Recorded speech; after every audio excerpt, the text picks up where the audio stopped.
नेहा सासरी परत आल्यापासून आई खूप उदास आणि काळजीत दिसत होती. ती पुन्हा पुन्हा तेच म्हणत होती, "अनुभा बेटा, काश मी तुझे म्हणणे मान्य केले असते, तर मला हे दिवस पाहावे लागले नसते. तू मला इतकं समजावलं होतंस, पण माझ्या कन्या ऋणाचा ऋणी राहण्याच्या इच्छेत मी नेहाचे आयुष्य उद्ध्वस्त केले. आता तर माझी चूक सुधारायलाही वाव नाही." आईला धीर कसा द्यावा हे अनुभा समजत नव्हते. सकाळी बाथरूममध्ये नेहाला उलट्या होताना पाहिल्यापासून ती काळजीत पडली आणि आज जेव्हा डॉक्टर ममताने त्यांच्या संशयाला पुष्टी दिली तेव्हा अनर्थ घडल्याचे दिसले. डॉक्टरांच्या ठिकाणाहून परत आल्यानंतर सासूने तिला विचारले असता तिची मानसिक स्थिती पाहून ती सत्यता सांगू शकली नाही आणि नेहाला ॲसिडिटीमुळे उलट्या होत असल्याचे सांगितले. पण तिच्या स्पष्टीकरणाने सासूच्या चेहऱ्यावरून संशयाचे ढग दूर झाले नाहीत असे अनुभवाला वाटले. सत्य काय आहे ते सासूच्या लक्षात आले होते. अचानक अनुभवाची नजर नेहाकडे गेली. सगळ्या काळजीपासून नकळत ती आपल्या बाहुलीशी खेळत होती. तिच्यासोबत काय घडत होते आणि पुढे काय होणार त्याचे तिला अजिबात भान नव्हते. निरागस नेहाला पाहून भविष्यात येणाऱ्या अडचणींचा सामना कसा करता येईल या विचाराने तिचा मूड खराब झाला. नेहा तिची नणंद असली तरी अनुभवाने तिला नेहमीच आपल्या मुलीप्रमाणे वागवले. लग्नानंतर अनुभा तिच्या सासरी आली तेव्हा नेहा 4 वर्षांची असेल. सासरी आल्यानंतर अनुभवाने नेहाला पहिल्यांदा पाहिले तेव्हा तिच्या मनात तिच्याबद्दल सहानुभूती आणि प्रेम निर्माण झाले. कारण तिच्या माहेरच्या घराजवळच मतिमंद आणि अपंग मुलांची शाळा होती. यामुळे अशा मुलांच्या भावनांची तिला अगोदर माहिती होती. नेहाचा बौद्धिक आणि शैक्षणिक विकास सामान्य मुलांसारखा होऊ शकत नाही हे तिला माहीत होते. म्हणून तिने सुरुवातीपासूनच नेहाच्या सर्व जबाबदाऱ्या स्वतःवर घेतल्या. अनुभवाने नेहाला मानसिकदृष्ट्या कमी असलेल्या मुलांसाठी असलेल्या विशेष रुग्णालयातही दाखल केले होते, जेणेकरून तिच्यासारख्या मुलांमध्ये राहून तिला कोणत्याही प्रकारचा न्यूनगंड निर्माण होऊ नये. तिने नेहाला तिच्या समजुतीनुसार घरीच गुंतवून ठेवले, कधी हार घालण्यात, कधी रंगकाम करण्यात, तर कधी घरातील लहान मोठी कामे करण्यात. नेहाच्याही सुरुवातीपासूनच अनुभवावर खूप प्रेम होते. ती तिला वहिनी वहिनी म्हणत तिच्याभोवती फिरत असे. तर नेहाच्या मूर्खपणाने कंटाळलेल्या आईने अनेक वेळा आपला संयम गमावला होता आणि तिच्यावर हात उचलला. तिचा भाऊ आणि इतर वहिनीही नेहाला त्यांच्या संभाषणात व्यत्यय आणत किंवा शिव्या देत. नेहा वयाने नक्कीच मोठी होत होती, पण तिची बुद्धी आणि समज 5-6 वर्षांच्या मुलाइतकीच झाली होती. नेहाला घरात कोणाकडून शिवीगाळ झाली तर ती अनुभवाकडे धावत असे. कधी ती तिला प्रेमाने समजावून सांगायची, तर कधी ती गंभीर होऊन तिला तिची चूक लक्षात आणून देण्याचा प्रयत्न करायची. नेहा 18 वर्षांची झाली. तिच्या वयाच्या मुलींची लग्न व्हायला लागली की ती कधी कधी निरागसपणे विचारायची, "वहिनी, माझं लग्न कधी होणार? माझावर कधी येईल घोड्यावर स्वार होऊन?" ती नेहाला समजवत असे, "आता तुला अभ्यास करून खूप हुशार व्हायची आहे, मग कुठेतरी लग्न करू." तिच्या अशा समजावून सांगितल्यावर नेहा समाधानी व्हायची आणि सगळं विसरून खेळण्यात मग्न व्हायची. पण नेहाचे असे प्रश्न तिला अनेकदा भविष्याची काळजीत टाकत असत. एके दिवशी पती नवीन समोर नेहाच्या लग्नाचा विषय काढत असताना तिच्या सासूने सांगितले की त्यांच्या शेजारी गोमती देवीने नेहासाठी तिच्या चुलत भावाच्या काकांच्या मुलाशी असलेल्या नात्याबद्दल बोलली आहे. अचानक सासूकडून नेहाच्या लग्नाची चर्चा ऐकून नवीन आणि अनुभा दोघेही अवाक झाले. नवीन म्हणाला, "आई, नेहा ज्या स्थितीत आहे तिचे लग्न करणं योग्य होईल का? दुसरे म्हणजे त्यांना नेहाबद्दल सर्व काही माहिती आहे का? त्या लोकांना अंधारात ठेवून लग्न केलं तर हे नातं किती दिवस टिकणार?" नवीनचे बोलणे ऐकून आई एकदाच गंभीर झाली. मग थोडा वेळ विचार करून म्हणाली, "बेटा, गोमती देवींकडे सर्व काही सांगूनच मी या नात्याचा मुद्दा उपस्थित केला आहे. मुलाच्या एका पायात पोलिओ झाल्यामुळे तो स्क्रॅच घेऊन चालतो. त्यांनी हे नाते स्वीकारल्याच्या बदल्यात 3 लाख रुपये रोख मागितले आहेत. आपण नेहाला जो काही हुंडा देऊ ती आपली इच्छा आहे. आता आपल्या मुलीमध्ये उणीव आहे तेव्हा आपल्याला थोडं नतमस्तक व्हावं लागेल." अनुभा आई आणि मुलाचे संभाषण ऐकत होती. ती स्वतःला रोखू शकली नाही आणि म्हणाली, "आई, मला व्यत्यय आणल्याबद्दल माफी मागायची आहे, पण एक गोष्ट सांगायची आहे की नेहाच्या लग्नाचा विचार करण्यापूर्वी आपण सर्व परिस्थितींचा गांभीर्याने विचार केला पाहिजे." "सुनबाई, संपूर्ण परिस्थिती स्पष्ट करून म्हणजे तुला काय म्हणायचे आहे?" तिला अडवत सासूने विचारले. "आई, मला म्हणायचे आहे की नेहाच्या लग्नाचा निर्णय आपण इतरांच्या प्रभावाखाली घेऊ नये. मी माझ्या मावशीची मुलगी पाहिली आहे. तिची ही अवस्था कमी अधिक प्रमाणात नेहासारखीच होती. माझ्या मावशीने तिच्या मुलीचे लग्न एका गरीब कुटुंबातील मुलाशी पैशाचे आमिष दाखवून केले. पण लग्नानंतर 2 महिन्यांनी सासरच्यांनी आपला मुलगा त्या कमकुवत मनाच्या मुलीशी लग्न करणार नाही असे सांगून तिला परत पाठवले. त्यांनी माझ्या मावशीचे पैसेही हिसकावले आणि तिच्या मुलीलाही परत पाठवले. आई, मला भीती वाटते की आपल्या नेहाच्या बाबतीतही असेच काही घडू नये." अनुभवाच्या सल्ल्याचा तिच्या सासूवर काहीही परिणाम झाला नाही. ती म्हणाली, "सुनबाई, तुझ्या चुलत बहिणीसोबत जे घडले तेच नेहाच्या बाबतीतही घडेल असे नाही.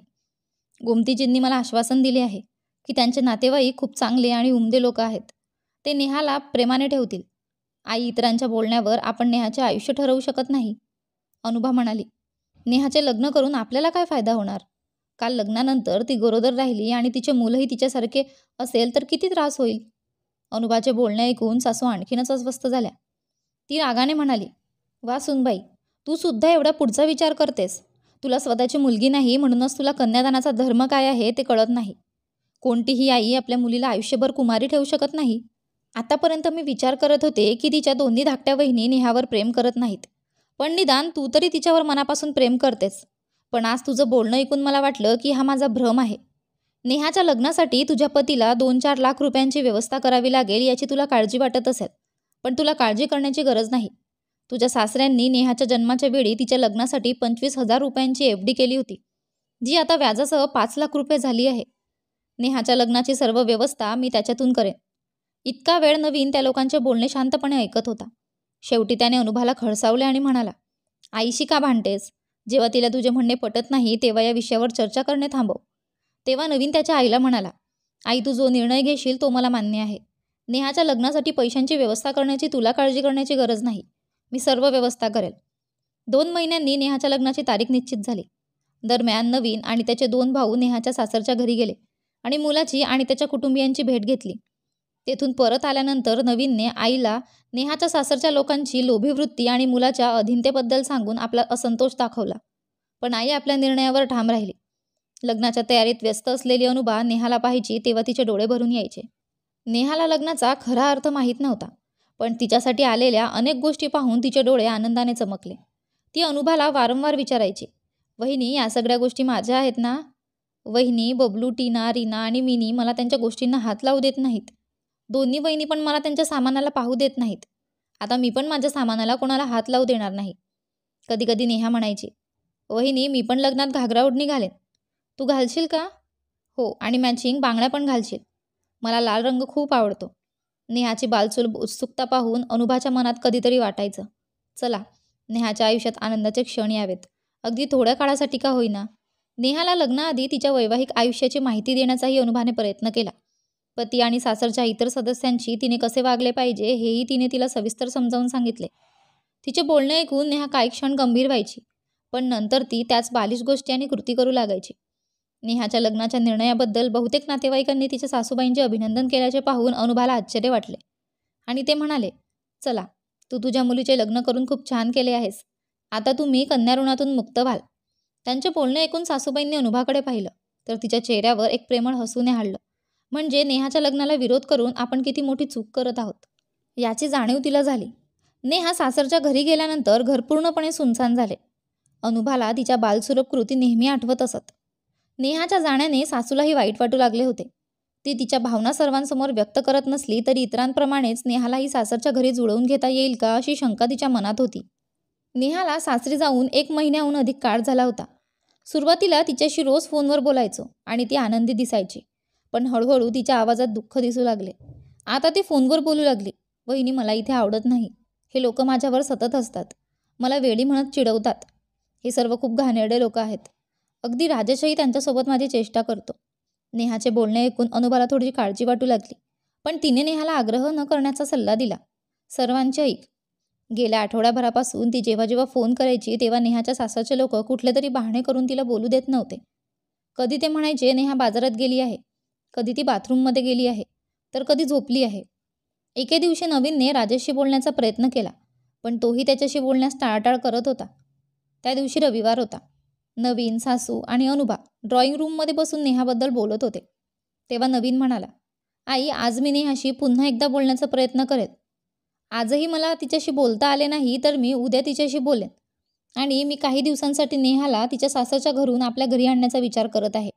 असे म्हणत नवीनने नेहाच्या सासरच्यांचा फोन डायल करण्यास सुरुवात केली. योगायोगाने त्या दिवशी नेहानेच फोन उचलला. नवीनचा आवाज ऐकताच ती फोनवरच जोरात ओरडली, भाऊ, तुम्ही लोक फोन का करत नाहीत? तुम्ही मला इथून दूर घेऊन जा. हे लोक खूप वाईट आहेत. मला खूप त्रास देतात. मी त्यांच्याजवळ राहणार नाही. नेहा पुढे काही बोलायच्या आधीच तिच्या हातातून रिसिव्हर हिसकावून घेतला गेला. आता काही विचार करण्याचा प्रश्नच नव्हता. त्यांनी ठरवले की नवीन आणि अनुभा यांनी संध्याकाळच्या ट्रेनने नेहाच्या सासरच्या घरी जाऊन परिस्थितीची माहिती घ्यावी. नेहाचे म्हणणे ऐकून घरातल्या सगळ्यांचा मूडच बिघडला. सकाळी अचानक नवीन आणि अनुभा यांना घरात पाहून नेहाच्या सासरच्या मंडळींना धक्काच बसला. जेव्हा नेहाला त्यांच्या येण्याची माहिती मिळाली तेव्हा तिने धावत येऊन नवीनला पाहताच मिठी मारली नेहाच्या डोळ्यातली घबराट आणि भीती पाहून दोघेही घाबरले आणि अनुबाने तिच्या पाठीला हात लावताच ती जोरजोरात रडू लागली. ती तीच गोष्ट पुन्हा पुन्हा सांगत होती. वहिनी, मला सोबत घेऊन चला. हे सगळे लोक खूप घाणेरडे आहेत. मी त्यांच्या घरी कधीच येणार नाही. नेहाला असे रडताना पाहून तिची सासू आणि सासरे घाबरले. पण लगेचच तिच्या सासूने स्वतःवर ताबा मिळवला आणि त्यांना हटकवण्याचा प्रयत्न केला आणि म्हणाल्या, तुम्ही आमची फसवणूक केली आहे. मला सांगण्यात आले की मुलगी थोडी भोळी आणि अपरिपक्व आहे. पण लग्नानंतर मला कळाले की तुझी बहीण मानसिकदृष्ट्या कमी आहे.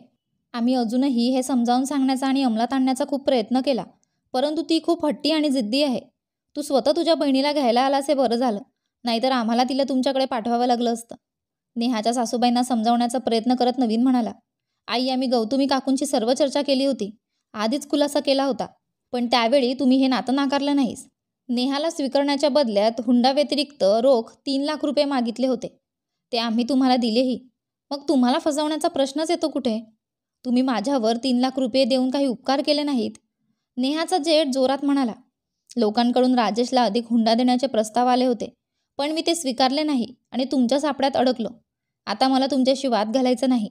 तू तुमच्या बहिणीबरोबर परत जा तर बरे होईल. इतक्यात नेहाचे सासरे आणि नंदोईही आले. नवीन आणि अनुभाला अचानक त्यांच्या घरात पाहून त्यांना आश्चर्य वाटले. नेहाच्या सासऱ्यांनी तिच्या नंदोईची नवीनशी ओळख करून दिली आणि तो हात हलवण्यासाठी नवीनकडे सरकला. नेहाने नवीनला स्वतःकडे ओढले आणि ओरडले, भाऊ, त्याच्या जवळ जाऊ नकोस. हे खूप वाईट आहे. जसा तो मला चावतो तसाच तो तुलाही चावेल. नेहा काय बोलते ते कोणालाच समजत नव्हते, पण तिच्या नंदोईनं नक्कीच धक्का बसला होता. पण नेहाने मग त्याच्याकडे बोट दाखवत म्हटलं, भाऊ, मार त्याला. तो खूप घाणेरडा आहे. जेव्हा राजेश त्याच्या आईसोबत बाहेर गेला होता तेव्हा त्याने जबरदस्तीने माझ्या खोलीत घुसून माझ्यासोबत खूप घाणेरडे कृत्य केले आणि जेव्हा मी त्याला थांबवले तेव्हा त्याने मला चावा घेतला आणि माझे सर्व कपडे काढले आणि माझ्यावर जबरदस्ती केली. नेहा तिच्या पदराला फेकून देत म्हणाली. साडी आणि ब्लाऊज उघडून आणि अंगावर ओरखड्याच्या खुण्या दाखवायला सुरुवात केली. नेहाच्या या खुलाशामुळे खोलीत शांतता पसरली होती. तिच्या सासऱ्यांनी खाली पाहिले. विशेषतः तिच्या नंदोईची बिकट अवस्था झाली होती.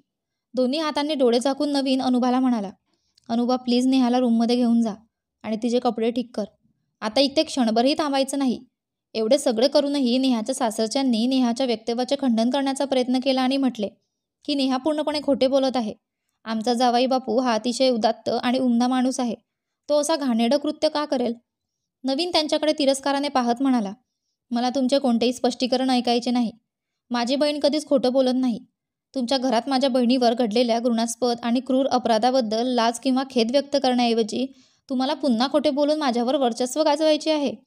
तुम्हाला लाज वाटायला हवी. गेल्या आठवडाभर तुम्ही नेहाला आमच्याशी बोलू देत नव्हताच. त्यामुळेच नाडीत काहीतरी काढोक आहे असा मला संशय आला. पण स्वप्नातही वाटले नव्हते की तुम्ही तुमच्याच घरात तुमच्या सुनेशी असे गैरवर्तन कराल. तिथून उठताना नवीन अतिशय दुःखी मनाने म्हणाला, आजपासून आपल्यातील सर्व संबंध संपले आहेत. माझ्या बहिणीला अशा क्रूर लोकांमध्ये सोडण्याऐवजी मी तिला आयुष्यभर माझ्या घरी ठेवेल. पण हे लक्षात ठेवा, मी तुम्हाला इतक्या सहजासहजी सोडणार नाही. तुमच्या या कृत्यासाठी तुम्हाला तुरुंगात पाठवले नाही तर माझे नावही नवीन नाही. नवीनच्या या धमकीने नेहाचे सासरे घाबरले. त्याने हात जोडून नवीनला शांत करण्याचा प्रयत्न केला. पण आता मला तुमच्याशी वाद घालायचा नाही असे सांगून ते उठले. मी माझ्या बहिणीला कायम सोबत घेऊन जात आहे. नेहासोबत जड अंतकरणाने तो घरी परतला. सासूने नेहाला पाहिलं आणि तिच्यासोबत झालेला अपघात ऐकला तेव्हा त्या डोकं धरून बसल्या. खूप दिवसांनी ती नॉर्मल झाल्यावर म्हणाली, बेटा, हे सगळं माझ्यामुळे झालंय. आई असूनही मी माझ्या मुलीचे सर्वात मोठे नुकसान केले. जर मी तुमचं ऐकलं नसतं आणि नेहाच्या लग्नाचा हट्ट धरला नसता तर आज माझ्या मुलीची ही अवस्था झाली नसती. मुलीच्या ऋणातून मुक्त होण्याऐवजी मी तिचे तन, मन आणि धन गमावले. नेहाच्या विचारात अनुभा इतकी हरवून गेली की तिला वेळेचे भानही राहिले नाही. नेहाने येऊन तिला आवाज देत असल्याचे सांगितले. सासूला गंभीर पाहून अनुभा तिच्या जवळ जाऊन बसली. आईच्या डोळ्यात अजूनही अश्रू होते. तिचे अश्रू पुसत ती म्हणाली, अनुभा, जेव्हापासून नेहाला डॉक्टरकडे घेऊन गेलीस तेव्हापासून मला काळजी वाटते. मुली, तू माझ्यापासून गोष्टी लपवतेस, पण मला सत्य कळाले आहे. आईकडे नजर हटवत अनुभा म्हणाली, आई, तुम्ही विनाकारण काळजी करत आहात. सासूने तिला अडवलं. मुली, तुझ्यापेक्षा वयाने मोठी असल्याने मला तुझ्यापेक्षा जास्त आयुष्याचे अनुभव आहेत. दूर पाहत असताना तू माझ्याशी बोलल्याने माझा विश्वास दृढ होतोय. मला वाटतं की आता विचार करण्यात जास्त वेळ वाया घालवण्यापेक्षा हा प्रश्न ताबडतोब सोडवणं चांगलं आहे. घसा साफ करत सासूबाई पुन्हा म्हणाल्या, जेव्हा नेहा स्वतःची नीट काळजी घेऊ शकत नाही तेव्हा यात ती आई बनण्याची जबाबदारी कशी पेलणार? तिच्या सासरचे कसे आहेत हे तुम्ही लोक बघून आलात. म्हणूनच सर्व परिस्थितीचा विचार करून मी ठरवले आहे की जितक्या लवकर आपण नेहाला या समस्येतून मुक्त करू तितके चांगले. हे कदाचित माझे सर्वात मोठे प्रायश्चित ठरेल. सासूमधला हा अनपेक्षित बदल पाहून अनुभाला आश्चर्य वाटले. 1.5-2 महिन्यांपूर्वी कन्यादानाच्या ऋणातून मुक्त होऊन आपल्या मुलीला कोणत्याही परिस्थितीत कुमारी न ठेवणे या प्राचीन विचारसरणीचे पालन करणारी स्त्री आज अचानक इतकी आधुनिक आणि व्यावहारिक कशी झाली? पण असो, सासूचा बदल तिला वेळेवर योग्य वाटला. त्यानंतर नवीन आणि अनुभा तिला घेऊन डॉक्टरांकडे गेले आणि तिचे ॲबॉर्शन करून घेतले. काही दिवस नेहाची काळजी घेतल्यानंतर नेहा पूर्ववत झाली, पण तिच्या मनावरील घाव भरायला अजून वेळ लागेल. तुम्हाला या कथेबद्दल काय वाटते कमेंट करून नक्की सांगा. तुम्हाला व्हिडिओ आवडला असेल तर व्हिडिओला लाईक करा आणि चॅनलला सबस्क्राईब करायला विसरू नका. आणि हो, नोटिफिकेशन बेल दाबा जेणेकरून पुढील व्हिडिओची अपडेट तुमच्यापर्यंत सर्वात आधी पोहोचेल. धन्यवाद.